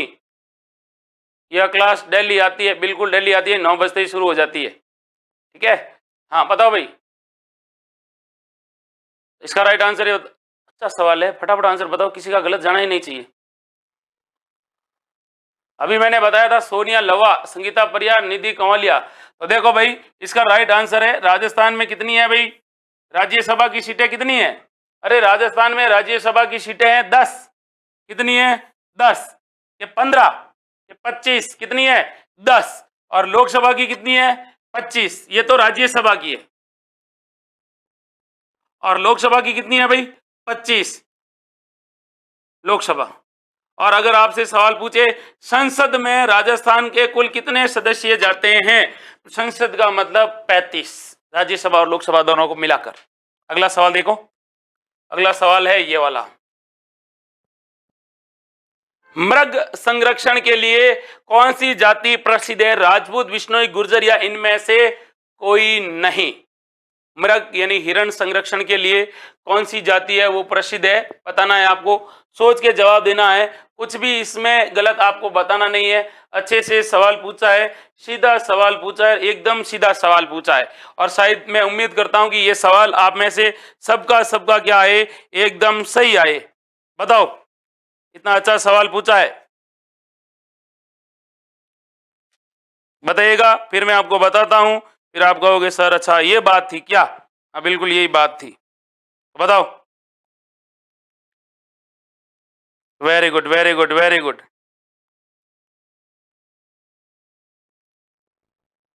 राजस्थान में विश्नोई समुदाय है, वो पर्यावरण संरक्षण के लिए अपनी बहुत महत्वपूर्ण भागीदारी निभाता है और समय समय पर पर्यावरण संरक्षण के लिए कई कार्य करते हैं। अभी आपको हाल ही में पता होगा तो विश्नोई समुदाय के द्वारा बिना केंद्र सरकार और राज्य सरकार की सहायता के इस समाज के द्वारा दुबई के अंदर क्या किया गया था भाई, पर्यावरण संरक्षण के लिए एक सम्मेलन आयोजित करवाया गया था, जिसमें 28 देशों के प्रतिनिधियों ने क्या लिया था, भाग लिया था। याद है आपको? अब आप देखिए, सवाल आपसे पूछा जाएगा मृग संरक्षण, तो अब आपसे सवाल पूछा जा सकता है राजस्थान में मृग वन कितने हैं? अच्छा सवाल पूछा जाता है राजस्थान में मृग वन कितने हैं। और अच्छा सवाल यह है कि राजस्थान में मृग वनों से रिलेटेड आपसे सवाल पूछा जाता है। तो देखो, मृग वन की एक ट्रिक है जिसका नाम याद रखना है 25। फिर क्या याद रखोगे? अमावस। अगर आपने ये ट्रिक याद कर ली तो मृगवन आपका कोई गलत नहीं होगा। 25 अमावस एक ट्रिक है जिसमें आपको याद रखना है कि सर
फिर देखिएगा आगे अगला सवाल क्या कह रहा है, उसको ध्यान से देखिएगा।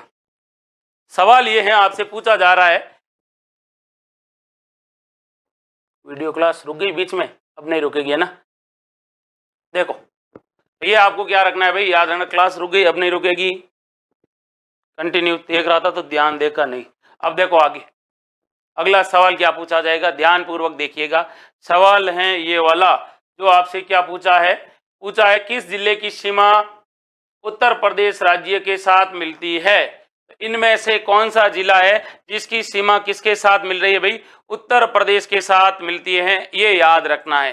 सवाल एकदम सीधा है, एकदम बेहतरीन और अच्छे से आपको इसका आंसर देना है। फटाफट बताओ भाई, बताइएगा। अक्षय बैरवा, अनिल शर्मा, संगीता परियार, हरी जाट, देव बाबू, बताओ भाई। संगीता सोनी, हरी जाट, चिक्कर। सवाल ये पूछा है किस जिले की सीमा उत्तर प्रदेश के साथ मिलती है, करौली, भरतपुर, जयपुर या कोटा। सोच के जवाब देना है। राजस्थान की अंतरराज्यीय सीमा पूछी है आपसे, सोच के और अच्छे से आपको इसका आंसर देना है। कौन बताएगा सबसे पहले, हरी जाट, SR सिंगारिया, गट्टू लाल जी राणा, संगीता परियार, ओनली RJ खिलाड़ी। तो सोच के जवाब दीजिएगा।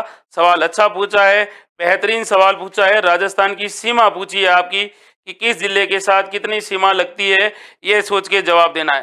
तो देखिएगा भाई, राजस्थान की उत्तर प्रदेश के साथ सीमा लगती है 2 जिलों की।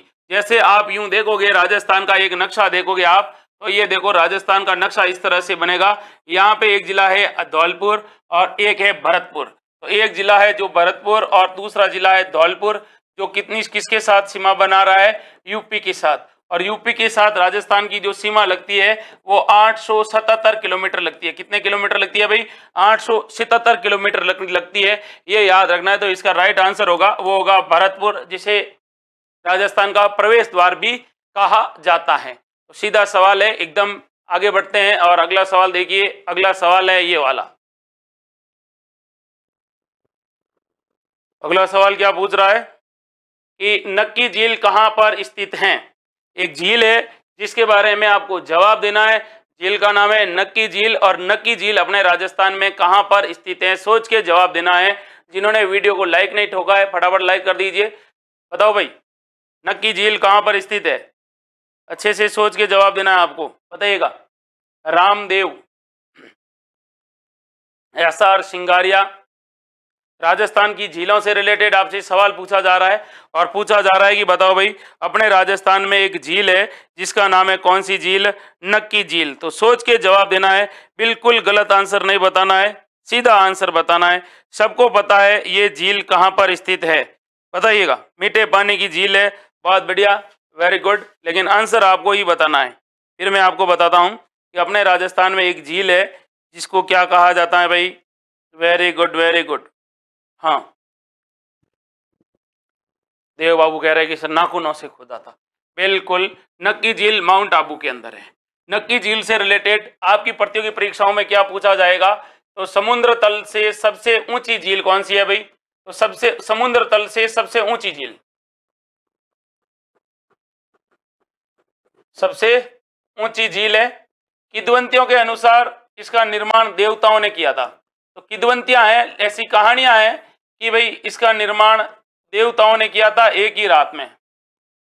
किद्वंतियों के अनुसार इसका जो निर्माण हुआ था वो देवताओं के द्वारा हुआ था, और देवता ने अपने नाखूनों से इसका निर्माण किया था। किससे, नाखूनों से इसका निर्माण किया था।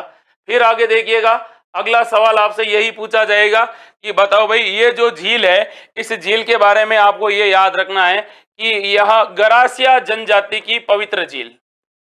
गरासिया जनजाति में किसी परिवार के किसी व्यक्ति की मृत्यु हो जाती है या मौत हो जाती है, तो यहाँ पर अस्थि विसर्जन करने के लिए आते हैं। इस झील के बारे में आपको याद रखना है कि यह विवर्तनिका झील है भौगोलिक दृष्टि से, यानी प्लेट टेक्टोनिक कंडीशन का क्या है, ये उदाहरण है, विवर्तनिका झील है।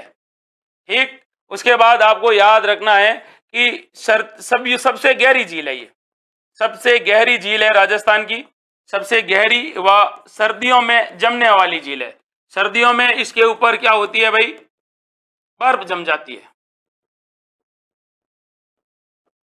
ठीक है, उसके बाद आपको ये भी याद रखना है नक्की झील के बारे में। क्या याद रखना है कि यहाँ पर एक घास होती है इस झील के पास में, कौन सी घास? कारा घास।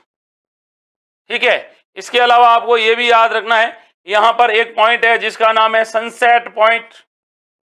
सनसेट पॉइंट के अलावा आप यहाँ पर एक पॉइंट और देख सकते हो, कौन सा पॉइंट? सुसाइड पॉइंट भी है। ठीक है, इसके अलावा यहाँ पर एक और क्या बना हुआ है भाई? तो यहाँ पर एक पॉइंट और है जिसका नाम है कौन सा? Moon, honeymoon point. ठीक है, आगे बात करते हैं। तो यहाँ पर एक मंदिर है, रघुनाथ मंदिर। यहाँ पर 3 चट्टानें हैं, टॉड रॉक, नन रॉक और एक रॉक है जिसका नाम है नंदी रॉक। तो 3 चट्टानें हैं, ये भी आपको याद रखना है। सनसेट से आप सूर्यास्त का नज़ारा देख सकते हैं, बिल्कुल देख सकते हैं, और सूर्यास्त का नज़ारा और सूर्य अस्त का नज़ारा, सनसेट। ठीक है, तो ये सारी चीज़ें आपको याद रखनी है, जो इससे रिलेटेड आपसे अच्छे अच्छे सवाल भी बनते हैं। अगला सवाल है ये, हिंदुस्तान जिंक प्लांट कहाँ पर स्थापित किया गया है? HZL, हिंदुस्तान जिंक लिमिटेड या हिंदुस्तान जिंक प्लांट कहां पर स्थापित किया गया है? बताइएगा भाई। सवाल अच्छा है, सीधा सवाल है, सोच के जवाब देना है, गलत नहीं बताना है। अरे भाई जस्ता, उदयपुर। क्या करोगे आप? उदयपुर करोगे, ये याद रखना है। कहां पर है? जैसलमेर, उदयपुर के अंदर। आगे बात करते हैं, अगले सवाल को देखते हैं। अगला सवाल है ये वाला, 8वीं योजना में सूरतगढ़ में किस तरह की परियोजना शुरू की गई? हाइड्रो पावर, प्राकृतिक पावर, थर्मल पावर या बायोगैस? सूरतगढ़ परियोजना पूछी है, 8वीं पंचवर्षीय योजना में शुरू की गई है। ये यहाँ से बिजली का प्रोडक्शन होता है, विद्युत उत्पादन होता है। अब आपको ये बताना है कि यह किस पर आधारित है? हाइड्रो पर है, प्राकृतिक गैस पर है, थर्मल पर है या फिर बायोगैस पर है? तो सोच के अच्छे से आपको इसका जवाब देना है, गलत जवाब देना नहीं है, सीधा सीधा जवाब देना है। फटाफट आंसर बताइए भाई। हाँ, तो पूछा किसका है? अरे भाई सूरतगढ़ का। अच्छे से याद रखना है आपको, अच्छे अच्छे सवाल बनते हैं यहां से। हाँ, very good very good very good very good. तो यह किस पर आधारित है भाई? बहुत बढ़िया, यह थर्मल यानी ताप विद्युत पर स्थित है, और इसके बारे में याद रखना है, सूरतगढ़ के बारे में, थर्मल पावर, इसको आधुनिक विकास तीर्थ कहा जाता है। आधुनिक विकास तीर्थ कहा जाता है, याद रखना है। उसके बाद आपसे सवाल पूछा जाएगा, इसके अंदर जलापूर्ति कहां से होती है? तो इसके अंदर जलापूर्ति होती है इंदिरा गांधी नहर परियोजना से। फिर आपसे सवाल पूछा जाएगा, यहां पर विद्युत उत्पादन कितना होता है? तो विद्युत उत्पादन आपसे पूछा जाएगा सूरतगढ़ से कितना होता है? तो आप कहोगे सर 1500 मेगावाट होता है। कितना मेगावाट होता है? 1500 मेगावाट होता है। राजस्थान का हिस्सा पूछा जाएगा कि इस परियोजना में राजस्थान का हिस्सा कितना है? तो भाई साहब राजस्थान का हिस्सा 100% है, पूरा का पूरा राजस्थान का ही इसमें क्या है भाई? हिस्सा है। ये आपको क्या रखना है? याद रखना है। अब ये किस पर आधारित है? तो ये लिग्नाइट कोयले पर आधारित है। लिग्नाइट कोयले पर आधारित है, ये भी याद रखना। किस पर आधारित है? लिग्नाइट कोयले पर आधारित है, ये सवाल पूछा गया है। उसके बाद आपसे यह सवाल पूछा गया है कि इसके अंदर कुल कितनी इकाइयां हैं? तो आप कहोगे सर इसके अंदर कुल कितनी इकाइयां हैं? आप कहोगे सर वर्तमान में यहां पर कितनी इकाइयां हैं? 8 इकाइयां हैं, 8 इकाइयां, अलग अलग 8 इकाइयां हैं। ठीक है भाई, तो ये सारी बातें आपको किसके बारे में याद रखनी है? ये आपको याद रखनी है सूरतगढ़ थर्मल पावर स्टेशन के बारे में। आगे बात करते हैं, अगला सवाल है ये वाला, और क्या पूछ रहा है सवाल वो ये देखिएगा, गोगामेडी पशु मेला कहाँ लगता है? बहुत बढ़िया सवाल पूछा है, बताओ भाई। गंगानगर, हनुमानगढ़, चुरू या इनमें से कोई नहीं? सीधा सवाल, तगड़ा वाला सवाल पूछा है, बताइएगा।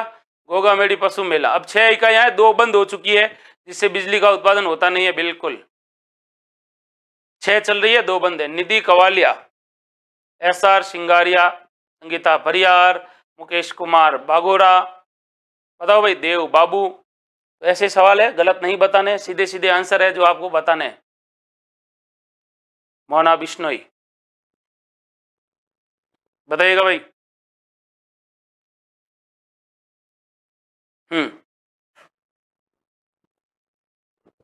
तो इसका राइट आंसर क्या है भाई? ये वाला है। कहां पर लगता है? गोगा मेड़ी। इसको गोगा मेड़ी पशु मेला कहते हैं। और कब लगता है? तो ये लगता है भाद्रपद माह में। क्या विशेषता है इसकी? तो ये भाद्रपद और श्रावण माह दोनों में। सबसे लंबा पशु मेला है, सबसे लंबा चलने वाला पशु मेला। 1.5 महीने चलता है। एक बार ये सवाल पूछा गया था, राजस्थान में ऊंटों की सर्वाधिक बिक्री कहां पर होती है? तो इस मेले में ऊंटों की बिक्री सर्वाधिक होती है। ऊंटों की बिक्री है वो यहाँ पर क्या होती है भाई? सर्वाधिक होती है। ये भी आपको याद रखना है। घोड़ों की बिक्री होती है वो तो आपके कहाँ पर होती है? पुष्कर पशु मेले में। और भैंसों की बकरी जो जो बिक्री होती है वो होती है जसवंत पशु मेले में। और गायों की बिक्री होती है वो पर्वतसर में होती है। और मालवी नस्ल की गायों की जो बिक्री होती है वो होती है आपके झालरा पाटन के अंदर लगता है चंद्रभागा पशु मेला। आगे बात करते हैं, अगला सवाल देखते हैं। अगला सवाल क्या कह रहा है उसको ध्यान से देखिए, है ना। तो अगला सवाल है ये वाला जो आपको इसका सोच के जवाब देना, अच्छे से जवाब देना है। तेल एवं प्राकृतिक गैस विशाल मात्रा में मिलता है, कहां पर मिलता है? उदयपुर में, जैसलमेर में, जालोर में और जोधपुर में। तो जिला दिया है आपको, बता दीजिए भाई। सीधा सवाल है, बेहतरीन सवाल है, अच्छा सवाल है, बताइए। एकदम सीधा सवाल पूछा, तेल एवं प्राकृतिक गैस के विशाल भंडार इनमें से बताने हैं कौन से जिले में है। और आपको पूछा भी था, अभी रीड के अंदर सवाल पूछा था, मान्यहारी टिब्बा, गोटारू, मणिहारी टिब्बा, गोटारू, सादेवाला, पूछा कि नहीं था, डांडेवाला। ये जैसलमेर जिले में है। ऑप्शन के अकॉर्डिंग आपको बताना है कि प्राकृतिक गैस भी है और पेट्रोलियम उत्पाद भी यहाँ पर खोजे जा चुके हैं। आगे बढ़ते हैं, अगले सवाल को देखते हैं। अगला सवाल क्या है?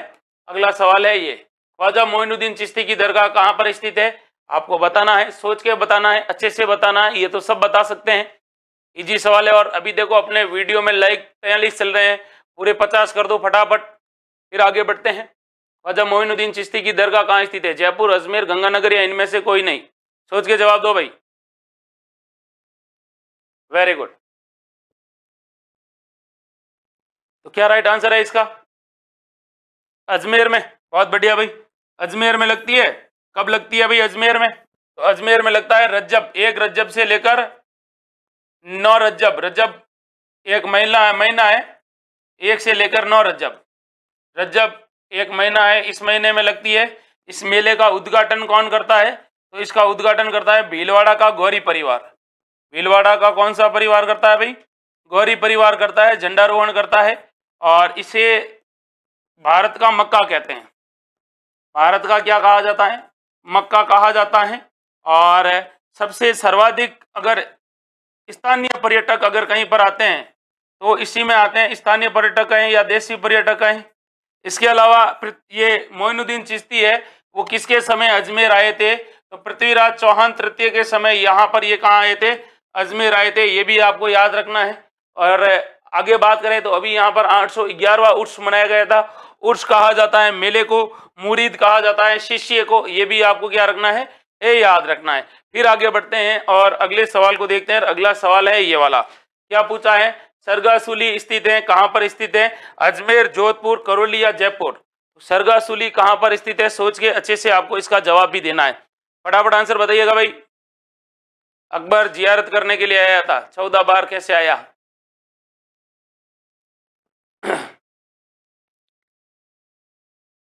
संतोष टाक, निधि कांवलिया, सीमा नागर, SR सिंगारिया। तो सवाल ये पूछा है सरगासुली। सरगासुली जयपुर में है। जयपुर के शासक थे जिनका नाम था ईश्वरी सिंह।